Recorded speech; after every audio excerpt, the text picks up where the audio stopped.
Welcome to The Adventures of Grizzly and Sparrow, a podcast where we explore how God is using students to impact the campus and the world.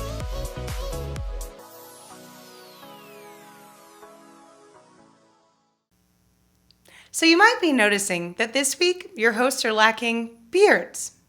And that's why this edition is Student Takeover.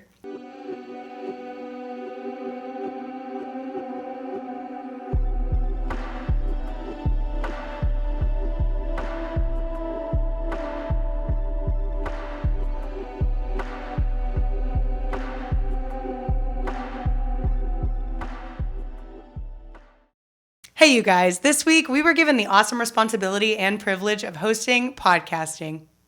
All right, Reagan. So since this is our student takeover, let's kind of introduce the listeners to who we are if they don't know us. Yeah. Hi, you guys. My name is Reagan Mitchell, and I am a leader with OSUXA. I am in my third year of leading a Bible study, but I'm on my way out at the end of the fall semester, so this is my last semester with you guys. What you studying, Reagan? I'm studying strategic communications with a minor in marketing.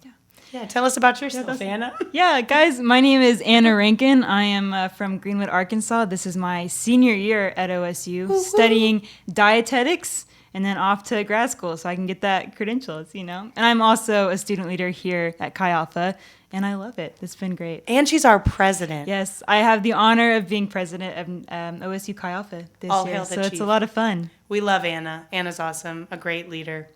We're happy to have her as a president this year. Yeah, thank you, You're Reagan. welcome, That's really Anna. sweet. Absolutely. Awesome. So, kind of, Reagan, what did we just do this last week? What is this edition going to kind of be like today? Man, so this last week, we took on the formidable task of trying to remodel the guys' Chi Alpha house. What was Yeah. that like for you, Anna? Man, I don't know. If we had like a soundboard where you could do like just like a press the button and it was like a wah wah, it would be like that. That's exactly the sound that was playing in my head. Yeah, but it was a lot of fun. It was. We had to get our hands dirty. We had to roll up our sleeves a little bit, but the house looks great. It does. We ran into a few Blips. Yeah, Some but bumps. yeah, there's some white paint on the wall And on the floor. Yeah, the kitchen's a little cleaned up, but it'll be a great place of ministry in the will. future whenever we get it. It will. And I think that that's really the heart behind what we did this week. We just wanted to create a space where our friends who are going to meet in the fall and our friends who we already have can feel welcomed. Mm-hmm. Me and Anna are both really, really big on hospitality. So when Brandon announced that he wanted to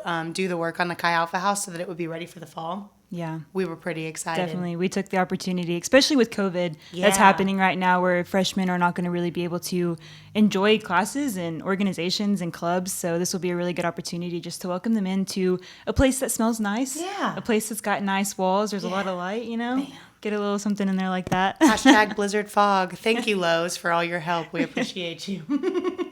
They didn't pay us to say that. No, Don't they worry. didn't. This is not an endorsement, but Lowe's. Yeah. And so today we have a really, really special guest with us today, and we're going to talk a little bit about kind of like what the science is behind us. Welcome home. We're going to kind of focus on hospitality today. It's important, you know, welcoming people into our homes, having candles, beverages, snacks. We just want Chi Alpha to be a place where you really can find your home and find your people. And honestly, there's no place in the Bible where fellowship wasn't followed with food and friendship. So. Yeah, definitely. Reagan, who would you say is the most hospitable person you've ever met? Ooh, that is a good question. I would say the most, do you want to say in Chi Alpha or the most hospitable person I've met ever? You've met ever. Okay. I think the most hospitable person I've ever met is my Nana. Yeah. My Nana makes literal loaves like of bread every week and like goes around her neighborhood and passes them out to people and like has a singles ladies group that like meets at her house every Wednesday. It's just really cute, honestly. And all the while, little do people know, she's sharing the love of Jesus with them. Exactly, yeah. Yeah. That's Who's the awesome. most hospitable person you know, Anna? Man, I think for me, just coming to college especially is Jalen Sperry. Yeah. Just being able to kind of sit at her home with like watchmen just running around Yeah. doing stuff. It just, you know, you feel like you're just at a home. You know, there's nothing really special going on. There's no entertainment that you need, but just each other. Some Yeah. coffee maybe, some really good food, a little kid running around. Yeah, You know, it's just a lot of fun. So I would, definitely Jalen. She's Yeah. really taught me how to just kind of like take it easy on myself when it comes to just inviting people over Yeah. and doing life, you know, just doing life and not so much putting on a show for them or, you know, whatever it is. You're not entertaining anybody, you're just loving. You're just loving them and Yeah. drinking coffee with them. Yeah, and I think that in both of our experiences, like disciples and disciplers who are willing to just like let us in unfiltered. Those are the most impactful relationships. And so we put a really big premium on hospitality. And coincidentally, so does the guest that we have on today. She is the queen of cooking and snuggles, and we are so excited to have her on with us today. Yeah. Thanks for tuning in, guys. Hey, you guys. Welcome to Coffee Talk with A-Town. and our dog. This is Emily. And like we said earlier, good conversation always preceded by good drinks, good food. So we're going to be eating cookies on camera, talking about real life. We hope that you guys will join us. Yeah. Yeah, so we're just going to let Emily introduce herself, and then we're going to go into some really good conversations, some topics, some questions. Emily, can you tell us a little bit about yourself? Yeah. So, hey guys, my name is Emily Leupp. I am a recent graduate from Oklahoma State. Go Pokes. I had my cookie in the other hand. Yeah, you just got to slip it in. Yeah. So I graduated with a degree in biosystems engineering with concentration on natural resources. So, yeah, what else? I mean, I've been involved in Chi Alpha since my freshman year. Yeah. So, kind of sad to have it cut short a little bit, but it was great. It was a good time. Mm-hmm. Yeah. What were some of your favorite experiences that you had while you were involved in Chi Alpha? Yeah, so many. I think some of the most special moments I had in Chi Alpha were the times that we could all just kind of be together, pray over one another. Night of worship, all of the night of worships that we've been to and been a part of have just been amazing. You know, I just, get teary-eyed seeing everyone getting baptized. And it just, it's so overwhelming, and it just you can really feel the love that we have for one another, and it's amazing. Amen, sister. Yeah, they always are the best. They are. Really good, really good moments together, just prayer time with each other. Yeah, night of worships are great. Pretty good. They are. What other questions do we have for Emily when we start off? Getting our toes warm. Yeah, I guess this is a really good question, but what do you kind of want to do with your life? Like, who is your inspiration? Who do you want to be? Ooh, okay. That's a loaded question, The answer cannot be Jesus. You tricked me. I think who am I inspired by? I think worship leaders. I really, really love Jen Johnson. Amen, sister. Man, she's so amazing. I think the way that I worship and the way that I kind of abide in Jesus is pretty similar to her. So being able to just listen to her worship and just kind of sit in the Lord's presence while she's singing, and it's just amazing. Yeah. Another one, Jane Goodall. She's amazing. She kind of reflects my love for the environment and love for the earth. Yeah. Just kind of, looking at humanity with that perspective and with love and stewardship. Yeah, the way that God intended us to live. So, I really look up to her a lot. That's awesome. Yeah, that's awesome. Who is she? I don't think I've ever heard of her. Yeah, so she, dropped everything in her life when she was, I might get this wrong, I think she was, 19, just to go live with chimpanzees and observe them. And she's done a lot of other environmental works, and she's worked with companies. She did a lot of rainforest conservation efforts, didn't she? Yep, yeah. She works with really big oil companies too to kind of, take the top dogs and kind of show them a new perspective on things. Yeah, that's awesome. She's That's amazing. Really cool. Yeah. What about you, Reagan? Who would? Yeah, I think listening to Emily's answer, I would be a hybrid mix of two people. Yeah. I would want to be a hybrid mix of Hannah Hunnard and Kathy Deisher. Yes. Wow. Kathy Deisher for just her genuine love for Jesus and for the Holy Spirit. Hannah Hunnard for her ability to tell really good stories. I want to be a writer one day, I think. And me and Anna read some of her books over the quarantine season, and man, that lady knows how to tell a story. So yeah, she really does. If you're looking for good books, Hannah Hunnard, just look her up. She has great ones. Yeah, she does. Yeah, we read a lot of books, and I think Hannah Hunnard really spoke to Reagan, and so it was really cool seeing what Reagan got out of her as well. Yeah, man, changed my life. One day when we're in heaven, she'll definitely be one of the people that I'm like, hi, nice to meet you, Hannah. Maybe cry on her shoulder. I'll be like, I love you. And we're best friends, I think. Yeah. What about you, Anna? Who would you be when you grow up? I kind of like the two people that you guys are saying. So I'm reading this book by like Richard Wurmbrand. It's his like testimony and kind of like about his life. And I don't know if I'd quite want to endure everything that he did in prison that he did. That's fair. But I respect the man. Like really just like learning and reading about his faith. Like, man, I just like hope one day that I can be to a place where I'm like willing to kind of go through what he did, you know, throughout the suffering, and just kind of learning through that suffering that he drew closer to Jesus, and it taught him more and more about what Jesus endured for us. And so I think Richard Wurmbrand, he's pretty cool, him and his wife as well. And then I think my other person is Mark Batterson. If you know like anything about me, I love Mark Batterson. I've read probably like every single one of his books, I think but like two. Every single one of them. Yeah, I really do. Yeah. If you ever need like a birthday gift idea, just send me a Mark Batterson book. Or him. Or better yet, send me to Washington, D.C. That's all I need. Bring him to Stillwater. Exactly. Yes. I think he's just learning a lot about his spirit of just like giving. Like he's very generous, you know, talking about Ebenezer's Coffee House. I haven't been, but I know a lot of their income goes to missions. And so I really enjoy learning about just generosity from him. And then also like just his spirit to just like see life as an adventure. Yeah. And I think my eyes really opened up to that whenever I was living in Montana, like just going hiking and summiting these mountains and jumping in freezing cold, lakes and stuff. Just reading his like Chase the Lion book, it was just kind of ingrained in my mind that that's what life can look like. But it can be even better because you can go and you can preach the gospel to other people and across the world and to other nations. And so that's awesome. I really look up to him, and I feel like I'm very similar in my thought process towards him as well. So I'm getting closer, I guess. Every day, becoming more like the people we admire. God willing. God willing. Yeah. So we are so happy to have Emily here with us. We love Emily. Emily was our president before Anna. She's leaving a really awesome legacy of love and of leadership and of servanthood.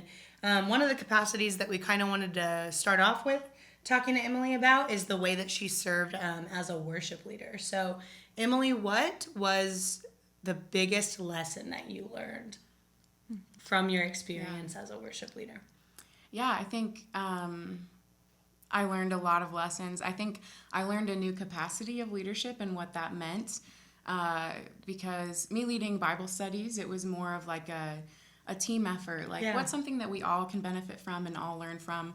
But being the worship leader was very different because there were some decisions that I had to make that only I could decide. Yeah. And, it was really, instead of it being a benefit to exploring options from everyone, it turned out to be kind of a lacking kind of thing. So I really learned to kind of step up and make those decisions. And I think a spiritual lesson for me was learning about depending on the Lord only and really honing in on what he's telling me in this capacity. It was, things like worship and, music and all of that. There are a lot of different opinions coming at you, and learning how to filter those through what the Lord is telling me and kind of seeing what the best thing for the whole group was. Yeah. It was hard. And I wouldn't change anything. I think a lot of good lessons I learned. But I think putting the Lord first in everything, and that's awesome. Always puts you on the right path. Yeah, it does. Amen. That's good. Would you say that there's like a defining moment that, I guess just as like a worship leader, that just kind of really stuck to you and said, this is what worship is supposed to look like? Yeah. Was there ever like a moment in your life where that like really hit? Wow. Yeah. I think there were many moments along the way that I kind of realized that the way that I saw worship was a bit different, which is totally fine. The way that everyone worships is going to be different. But there were some just such special moments, at TNL, at our Thursday Night Live services, where, things were just still and quiet, that you would just hear the voice of the Lord and feel his presence so heavily. And, like we mentioned before, night of worship, there was one night of worship specifically where we were worshiping and things were just very quiet and still. And One of our other student leaders, Cam, had a word from the Lord. And I don't know. I don't know if that really answers your question, but I think it just really showed me, like this is really what worship is. It's not like all of the lights, camera, action. Yeah. It's not the pomp and circumstance. It's, just being silent and really and present. And listening. Yeah, I would say that was definitely something that was like a mark, I guess, of your ministry as a worship leader. Like, and I'm sure like you would agree, and anyone who's been like in a worship atmosphere where Emily's led, it's very like sweet. Like there's just like a tenderness, with the Lord, and it's good, like it impacts the people that you worship with. So. Yeah, I think I would definitely even say, because growing up I didn't go to church like a whole lot, just because of like circumstances and family. Yeah. But I think like coming into Chi Alpha, like watching you worship and like lead your worship team, it showed me what true worship really looks like. So absolutely. I owe that to you definitely. I know. I mean, it's not. Yeah, it's all the Lord. Yeah, it's definitely not. That's just. Me doing my thing with Jesus. I guess. It's not. But that's what it is. I mean, like ultimately, and like what a testament to people, because it's not like a performance. It's not about like what you do with your hands or like what weird vocal runs you can do. It's about like letting the Lord do what He wants. Do what He wants to do through you in the room. And that was, coming into Chi Alpha for me too. That was a whole new thing. I mean, I grew up in the Church of the Nazarene, which love that church, love the people for sure. But for me, coming into Chi Alpha, I experienced a freedom in worship that I'd never had before. Yeah, absolutely. Going back home to the Church of the Nazarene, after experiencing Chi Alpha, I was like, I can't raise my hands, like... I have to be so careful. Right, exactly, But, just coming into Chi Alpha where, every single worship, the... service, the person that gives announcements before we start worship, they always say, this is a place where we worship freely. You can sit down, you can stand up, you can raise your hands, dance around the room if you want, which we have had people do. Actually, it's been great to watch from the stage and see behind. It's so fun. But just being able to see that, like, it's okay, like, to just be with God. And that's it. Like, we've talked about worship a lot, just within leadership team and, like, what does worship mean to you? And almost no one says music. It's like nature. It's just sitting in a field of flowers or sitting in the sunshine. Anna like mentioned summiting a mountain, going up the mountain. It's things like that. It's just being with the Lord and that's really cool. I think that's going to speak to a lot of people who are listening. I hope so. Right? So too. Yeah, for sure. I think so too. Yeah, and I think it's cool because one way that we can like worship the Lord is with the way that we love and welcome other people. Yeah, we treat other people. Like just like what you said, it's not just music and lights, camera, action, and the words that you have to say from the pulpit. It's like the way that you live and treat people like day to day. Exactly. Yeah. It's good stuff. It is good stuff. Yeah. So let's talk a little bit about Kenosis. Yeah. Can you just tell us like where you guys got the name, how you guys started, and just kind of your experiences with that and being with them. Yeah. Wow. So Kenosis, I guess I sort of took it upon myself to change the name of the band when I became the worship leader, which I stand behind that because it was needed. Our name before was the Eclectic Band of Souls. Rest in peace. R.I.P. Eclectic Band of Souls. Yeah, but which was, I think we always had like kind of fun names, which is, fine. But I really wanted to, be able to have a meaning behind our name and a way to represent ourselves that showed the heart of like what we were trying to do. So kenosis is a Greek word for like doing the will of God, basically, and setting aside your own wants and desires. And so you can see that through Jesus's life and the suffering, that moment where he's going before the Lord, before the crucifixion, and saying, like, Lord, like, if this is your will, like, let it be done. Yeah. Sitting there sweating blood. Yeah. And we just really wanted to embody that, saying, like, this is not anything of what we want or what we desire, but just bringing God's will into these people's lives and, bringing the presence of the Lord in the room and welcoming him in. Yeah. So that's where we got the name. It was just, I had some conversations with my dad. He's got a doctorate in theology, so I was like, Dad, I need your help. Give me some ideas. Dr. Leupp, smartest dude ever. Yeah. But they are really like just my own little family within the bigger family of Chi Alpha, you know, there are a lot of different things you can get involved in, which I'm sure we'll talk about maybe. But worship team is really fun because you get so close with all the people there because you meet every, well, usually we meet Tuesdays, but once a week for practice for, you know, a couple hours. And then Thursday, you know, everyone goes early to set up and do a sound check, another run through. And, you know, that's just the fun stuff, like getting to hang out with each other and, you know, doing like eating and stuff like that outside of practice even. But then there's that, you know, emotional and spiritual bond of, you know, cultivating worship together and understanding, you know, what that means. And it's super important for each of us on the team to have that spirit of, you know, getting rid of any pride that you may have, because that, you know, that's something that can really infiltrate into a team. But setting aside any sort of pride, and I think the Lord is just so amazing because anyone that comes in that has a little bit of that usually has a way of filtering themselves out, which you know, lessons for everyone. It's great. But I've had a wonderful team and they're amazing. It's just a lot of fun. That's awesome. Yeah, it's really cool. Yeah, I think it's like talking further, because I know, especially like in Chi Alpha, you know, we have our boys and our girls Bible study, which is good, awesome, really good. Yeah. You guys have done like a really cool thing where Kenosis has a Bible study that's co-ed. Can you like kind of share with like Reagan and I, like what led you to do that? Because I mean, you know, in Chi Alpha we don't do that. So like, what gave you the idea of doing that, and what have you guys learned from it? You know, what has been the fruit of you guys doing that together? It's been really great. So I became the worship leader my junior year, and I had led a Bible study before that, a women's Bible study.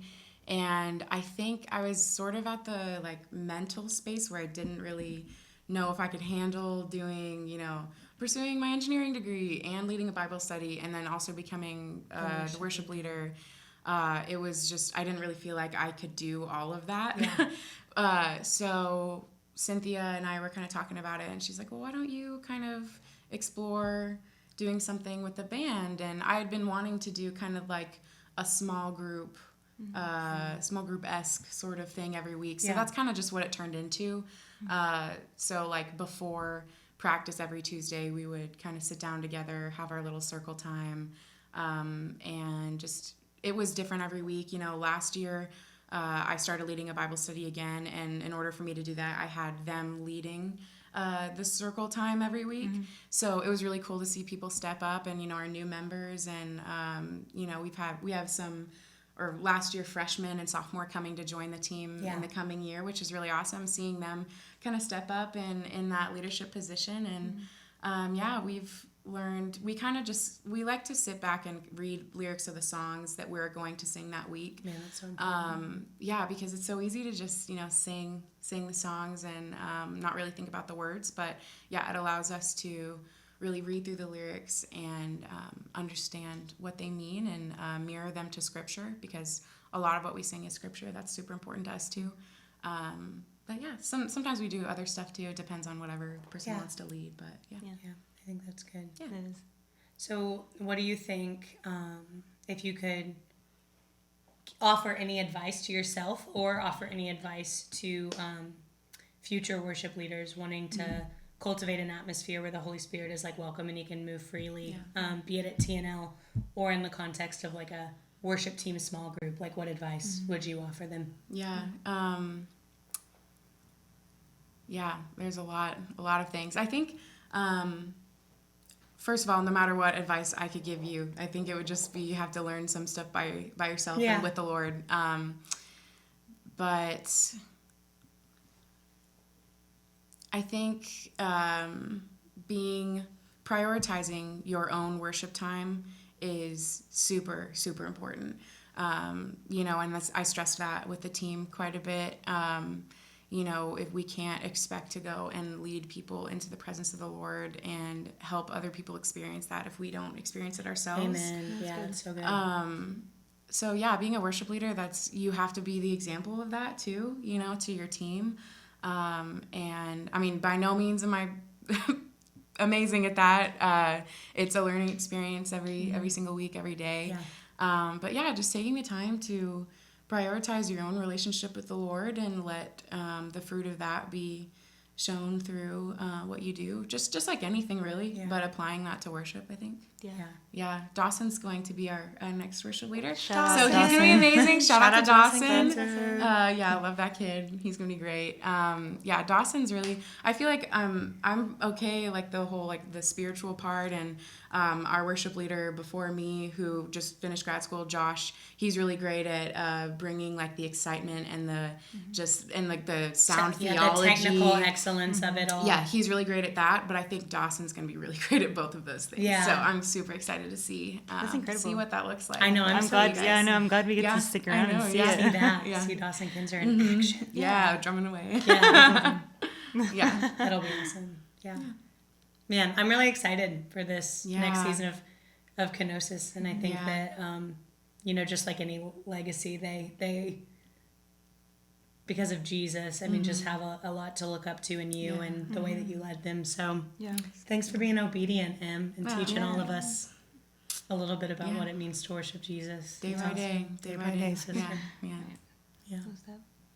So like we talked about earlier, we're putting a pretty heavy emphasis on hospitality this week. And I wasn't kidding when I said that Emily is someone that I really look up to in terms of how she handles herself with hospitality and how she welcomes people in. Just to kind of give you guys a little bit of a backstory, at-home Bible studies are not something that was super common, I would say, me and Anna's freshman year. And so the first Bible study that I saw that I remember, like really running from home and having like a vibrant, consistent attendance was Emily's. And I would say that the way that she opened her home had like a pretty tremendous effect on her girls and the way that they kind of thrived together during that season. And so we're going to talk a little bit about what that looked like for Emily. So Emily, what fruit would you say came out of you leading your Bible study from home, from your house? Was it harder? Were there more moving parts? Like what were the hard parts and what were the really awesome, rewarding parts of leading your Bible study from home? Yeah, well, I would say the benefits greatly outweigh the disadvantages, for sure. The only hard part that I could really think of is coordinating getting people to my house, because I lived about 10 minutes away from campus, so not exactly somewhere that freshmen can just walk to. So that did get a little bit challenging at times, and during school I was working like 2 jobs usually, so there were times that I was running late. And thankfully Yoselin knew where my extra key was outside. So I was like, Yoselin, can you unlock the door? And that happened a couple times, but I was gonna shout out to Yoselin. Yoselin, we love you. We love you. Sorry. Shout out. Yeah, so many shout outs. I love it. So not too many challenges, I would say. There was a little bit of coordination. Keeping the environment hospitable and clean and nice is, I think it's fun. I mean, some people think it's, terrible, but I like it, fluffing up the pillows and, lighting the candles and all that. So, as far as the fruit goes, it's amazing being able to be in a space that, as soon as you walk into it, encourages that vulnerability and, your relationship between each other is super important for that as well. If you don't feel like you can trust someone with information to share, then you're not going to share, right? But just out of the get-go, having an environment where they feel safe and comfortable in, I think it's super important.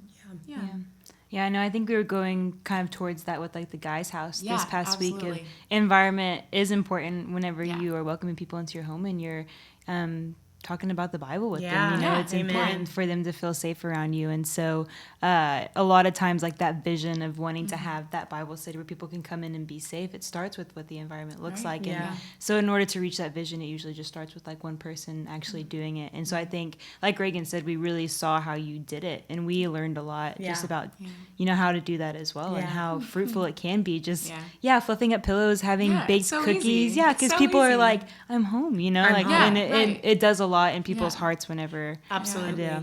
Yeah, there's a verse in First Thessalonians that like when I first started reading, or not reading the Bible, but leading a Bible study that like really hit my heart. And it says like you became so dear to us that we were prepared to share not only the gospel but our very lives with you.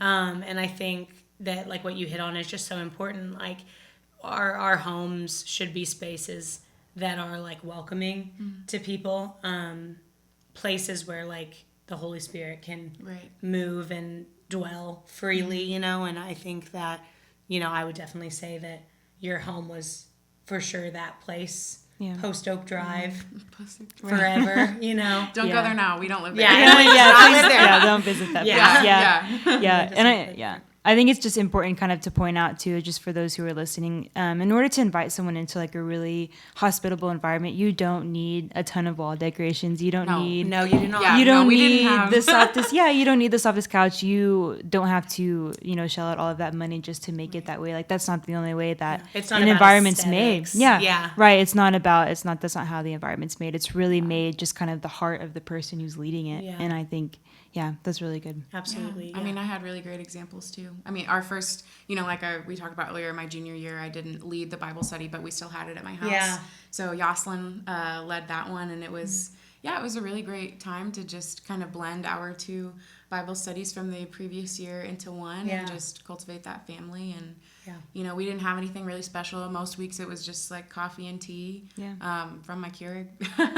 Sometimes we would have like cooking, dinner nights, but nothing really special. It was just the heart. I think that, that's really like the special thing about it is that it's nothing special. You know what I mean? Like, I think about the Last Supper, like Jesus, dining with the disciples, and it's not like what they were eating was anything like particularly out of the ordinary. It was just being with the people that meant the most to them in a space that was comfortable and like homey to them, like that really means everything. I think that's really what not just freshmen and sophomore and incoming students crave, but just really the world craves, because a lot of what people see in Christianity is that that lights, camera, action aspect, and we have to be so perfect to follow all these rules and everything, but being able to see that we're just being raw and sharing our past and our hurts and our mistakes, being able to see that for real. I mean, you don't have to do that in someone's home. You can do that in a dorm room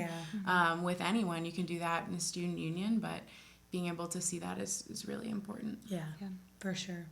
Raw, unfiltered. Yeah, exactly. That's good. Yeah.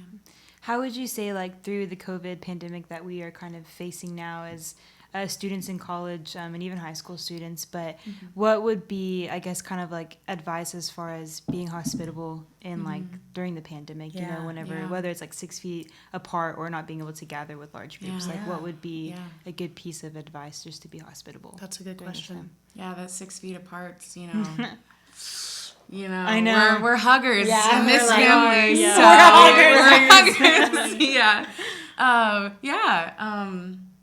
That's a good question. That's definitely uncharted territory because, sometimes, it's definitely fair. People have their own kind of standards as far as who they're willing to be around and where they're willing to go. I think first understanding and respecting those boundaries is super important too. Yeah, absolutely. Getting creative in a way that you can reach absolutely anyone still, no matter where they are. So maintaining like the online connection as well as, just regular, like at home in the dorm Bible study. But along with that, making sure that anyone not just anyone online, but everyone is still, has that intimate relationship with you and with Jesus, we've talked about discipleship a lot in Chi Alpha just in general, and still maintaining that in a new creative way, like making sure that they feel heard and listened to, and I think that's important. Just carry it out. Yeah. Did that answer the question? It did, yeah. Yeah? That was good. Yeah, I really like that. That was awesome. Yeah. That's awesome. So, like, what do you think that, like, you learned from Chi Alpha about, like, discipleship / hospitality / just, like, availability for people and loving people that's going to, like, impact the way that you live in the next season of your life? Yeah. Discipleship for sure is, I would put really, really high priority on that. And putting high priority on having like discipleship with one another, but also having a discipler that's at least like 10 or 12 years older than you in like the next season of life that has gone through things that you've gone through that can speak to that through a different lens. Definitely suggest that. What was the last part of your question? Yeah, so like just what about from what you learned in Chi Alpha? Anything. Specifically with like discipleship and your relationships with other people and hospitality, how did what you learned in Chi Alpha like affect the way that you're going to live in the next season? Sorry, I like blurred out on that last one. No, it's okay. So my next season of life, I think there's also an important lesson to learn about boundaries in the best way, like being able to give of yourself wholly and completely, but also like knowing where your boundaries are. So always putting priority on your relationship with the Lord first. So like I'm not going to go and give someone advice when like I'm in a terrible spot, and I know I can't give that advice. You said availability. So like always having your heart open to just spending time with people, even if you're in a rough spot, like just spending that time together can do, like not just help the other person, but help you too. Just encouraging one another. Just being with people is really great. It's always super helpful. You learn a lot of lessons about how other people see the world and how other people view God and their relationship with the Lord. And you can learn a lot from that too. So, Absolutely. Yeah. There's never anyone that you can't learn something from. Amen. Exactly. That is so true. Yeah. No matter what age or status or whatever it may be, you always have something to learn from people. Exactly. Yeah. Even if it's just something about yourself, you know what I mean? Right. Yeah, definitely. Yeah. I think that's why God, like, designed us for community is, like, people are really illuminating. Yeah. Like, you know what I mean? Like, you can see parts of yourself that are awesome through the eyes of other people. You can also see parts of yourself that, like, desperately need Jesus through other people. And so I think, like, even just looking at hospitality and loving people with your whole life as something that benefits the other person, I think that that's like too small of a lens. You know what I mean? Because like welcoming people in can teach you just as much about you or about the Lord as you have to teach them about the Lord, Yeah, exactly. There are definitely lessons that the Lord wants to teach us through other people. Like watching you guys pursue the Lord has encouraged me so much. Like I feel like like these girls, you guys are both so amazing at digging into the Word. Like literally, like you memorize scripture so well and you just like analyze things really like deeply and apply them to your lives, and I cherish that a lot. It's Thank really you. Great. Wow. Guys, they're amazing. This is raw friendship. Talk about a tearjerker. I know, I'm like literally gonna cry into this cookie right now. I didn't get tissues. Yeah, I'm like, didn't bring tissues, but we do have wax paper. So that's good. Yeah. Yeah. Man. What's our last question for Emily? What is our last, like, bam pow, this is it question for Emily?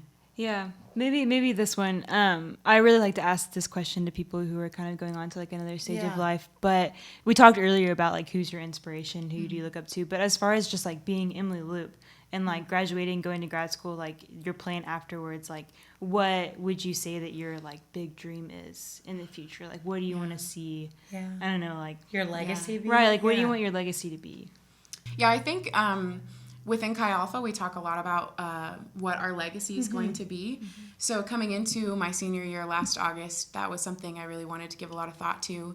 Definitely you guys should give some thought to before your last semester and your last year. So, but I think it came down to just like that, what was that one lesson that the Lord really taught me? I think like what was like the real heart of it.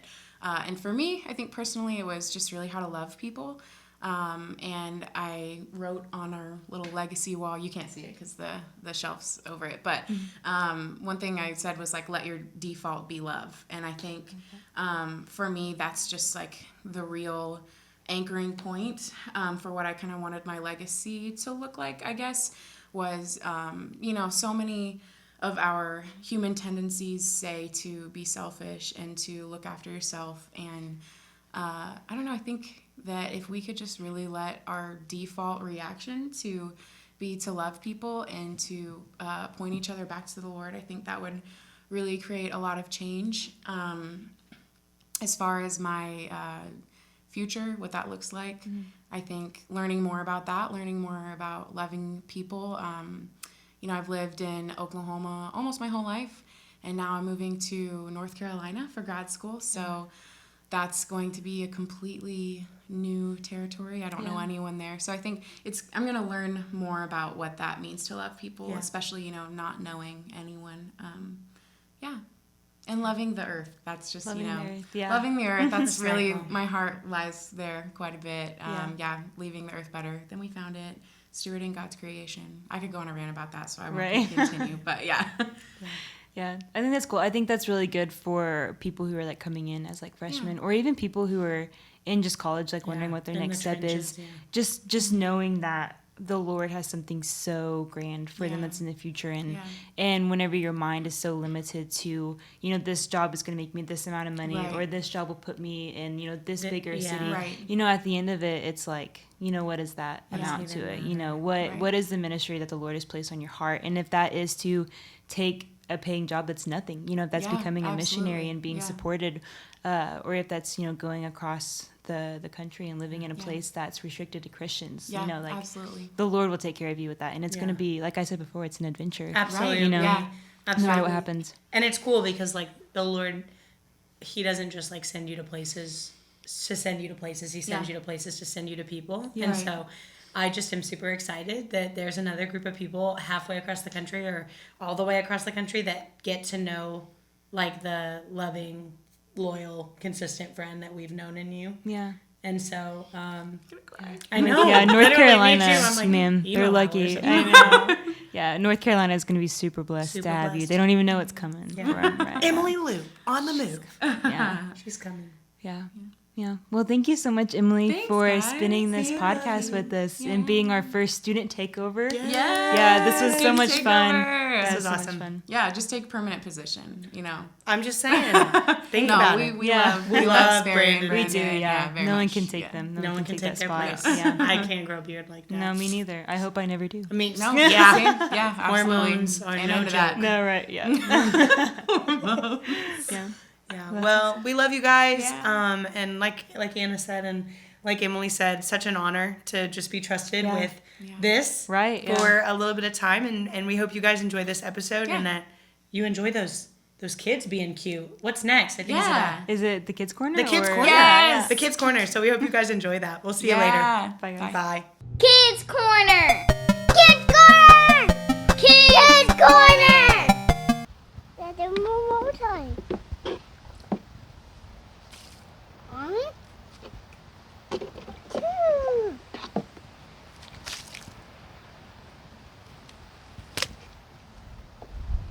There's apple. What?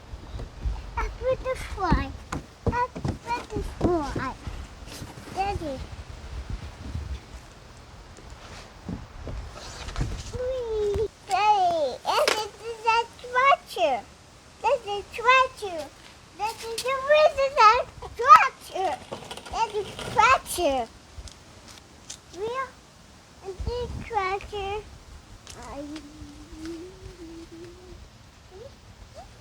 Good driver.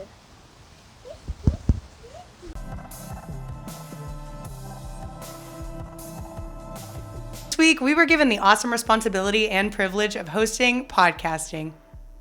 I don't know what to say. I know. I'm like, how do Am I we talking do too loud into the this? thing? No. Okay, cool. This Gosh, week, this is hard. this week, it's not the adventures of Grizzly and Sparrow. No. It's the Adventures of A-Town. and Ray Dog coming at you live from the Chi Alpha Prayer Shed.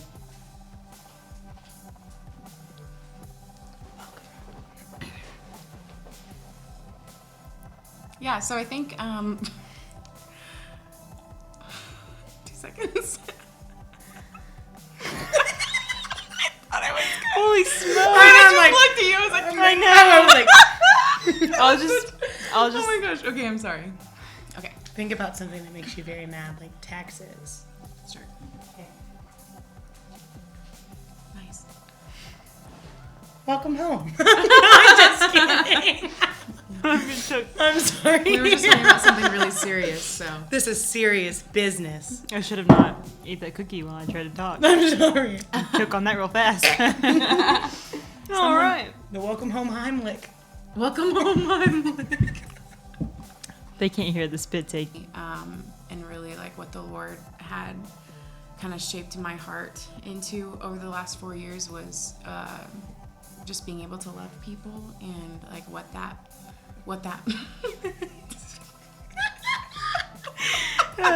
almost made it. Just kind of that overarching lesson the Lord had taught me over the last 4 years, and Are you okay? What happened? I'm sorry. What happened? We gotta keep going. I might need to like walk off for a second. I'm sorry, this just hit me. Woo! That's okay. We're up. Okay. It's so hot in here. Got the giggle bug. It's hot. I'm gonna stare into the fire. Meshach. Shadrach, Meshach, and That's what I was Abednego. gonna say. There's another in the fire. That's how we should end this. Just going. They're gonna hate us. It's great. I think that just as far as Chi Alpha goes, we talk about legacy a lot. Maybe we should just stop and then ask the question again. Yeah. Sorry, guys. We're not good at this podcasting. We each failed once. Unfiltered faith, filtered podcasting. Yeah, I'll stop. Sorry, Sperry.